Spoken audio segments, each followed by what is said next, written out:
These are my two black belt certificates. One's in Hapkido, the other one's in Taekwondo, not Wing Chun. There's my Muzhong though. There's my Wing Chun dummy. It was the color of as the base, silver. When I first got it, they called it Olympic silver. I'm hoping this is gonna be a good angle. And it started cracking within the first 6 months that I had it, so I had to sand it down and polyurethane it. And when I did, I also did some wood burning on it. However, some people might find that offensive too, because it's a Muzhan Wing Chun dummy and you put Japanese symbols on it. But see, like I said, I don't use it for traditional Wing Chun. Yes, I have studied and read many, many, many times this book and learned some techniques. Studied this book like a billion times and still reading it over. I read all my martial arts books over and over and over again, trying to get a little bit more. I earned 2 international black belts. You saw that. Okay, now I'm going to do what I call karate chun. Only now I don't have, see up above here, I'm trying to get enough view so you'll see all of it. But up here, I did have an harness stick coming out about this far for high blocks to do karate. So you might see me going like this every once in a while, but there's nothing up here to block. Just thought I'd explain that too. Okay, now just a little bit, just for you. Like I said, it's not Wing Chun that I'm doing, but I'm using the Wing Chun dummy. And this is what you're talking about the feeling. These arms right here, this one can also be a leg. Actually, these could be legs coming at you too. But they symbolize the elbow, okay? They didn't give you a full arm's length. They give you the elbow. See how that elbow just sits there and my fist is right there? You already know that, Sifu Jack. The reason why is because from the moment you make contact, the feeling, you're ready to strike. And most of Wing Chun strikes are with like kind of like a panther fist or palm strike.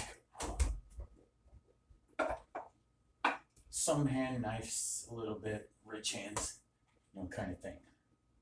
Okay, now I'm just going to do my thing.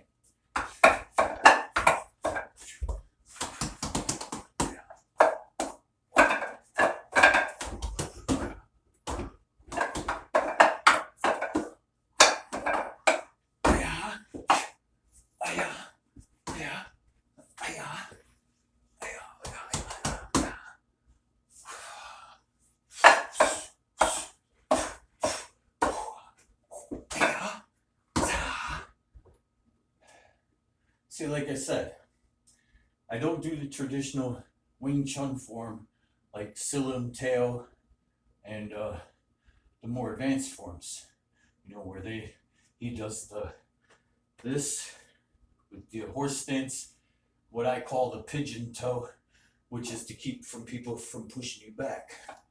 I don't do that, and I think it starts out something like this, and then there's a. I haven't read the book in a long time, but when you were talking about the Muzhong, I had to show you that I actually have one. Especially since you already complimented me on my techniques with the belt master. And I do spend a lot of time training alone these days. My son can't always come over. He's 28 years old, he's got a job, a life. And most of the people I practiced with, they live, I moved to another town, so they live out of town. and they don't come by to visit that much. But yeah, you feel it, and especially with these hard blocks, wham, like you feel it. Outside block, you feel that. You feel that right there in your wrist. And when you do the middle block, you feel that right here. You feel that. And also, it gives you a feeling of closeness to your opponent. Like I said, the moment you strike to the elbows, you already know you're within striking distance. And then, of course, there's the Wing Chun center line theory. That's what this was all about. You're right there, and you're just driving forward. And even when you drive to the side, like for instance, you do one of these blocks where you're over here, and then you can kick the leg, kick, and then elbow, and then punch. And it's just got a lot of versatility other than just traditional Wing Chun. Not saying that Wing Chun sucks, because it's one of the most formidable styles I've ever interacted with and practiced. I can't say I trained in it. I did train in it. Obviously, I have my own Wing Chun dummy, but I never took a class. I never went to so-and-so's Wing Chun Academy and said, sign me up and teach me how to do the Silim Teo and every step and every move. Instead, I read the steps from a book. Oh, okay, that's the pose. And once I got over here, I'd be like, okay, what am I supposed to do next? And then I got to read the book again and come back to it. And then I pieced it together. But most of the time anymore, I've gotten so good at my techniques, being 54 years old and 2 international black belts. And I'm not the best in the world, but I've gotten good enough to the point where it's no longer about learning a kata and doing specific moves of kata, because kata doesn't win a fight. And sure, the kata says block high, but what if he punches low? You see what I mean? You can't do the same set pattern of movements. Bruce Lee even taught that. Having no limitation is limitation, no way is way. So I just learned to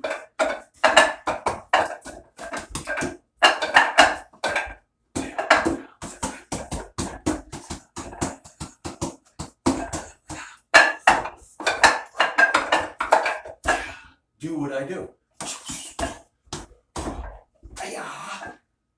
and flow.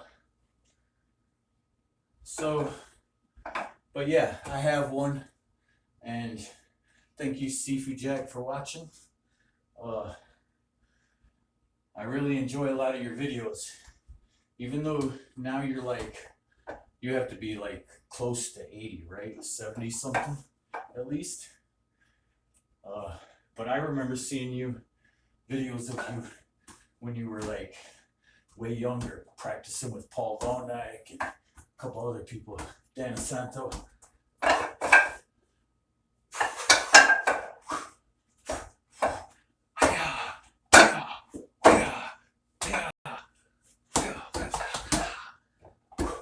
So yeah, I just freestyle, and he's like another fighting opponent for me, just like the bout master that I have. And Bob here, good old Bob, he's bracing my Wing Chun dummy to make sure I don't knock it back too far. Wing Chun's 1-inch punch. See? So yeah, I really appreciate your videos, bro. Stay alive, keep showing me stuff. Of course, then again, having diabetes, today could be my last day on earth. I could have a sugar attack and drop dead. It's just life.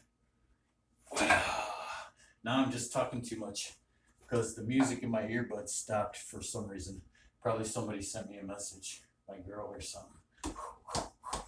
But I just wanted to show you that. 10 minutes. Have a nice day, everybody. Thank you, Sifu Jack. And there's my Wing Chun dummy. My Mujong.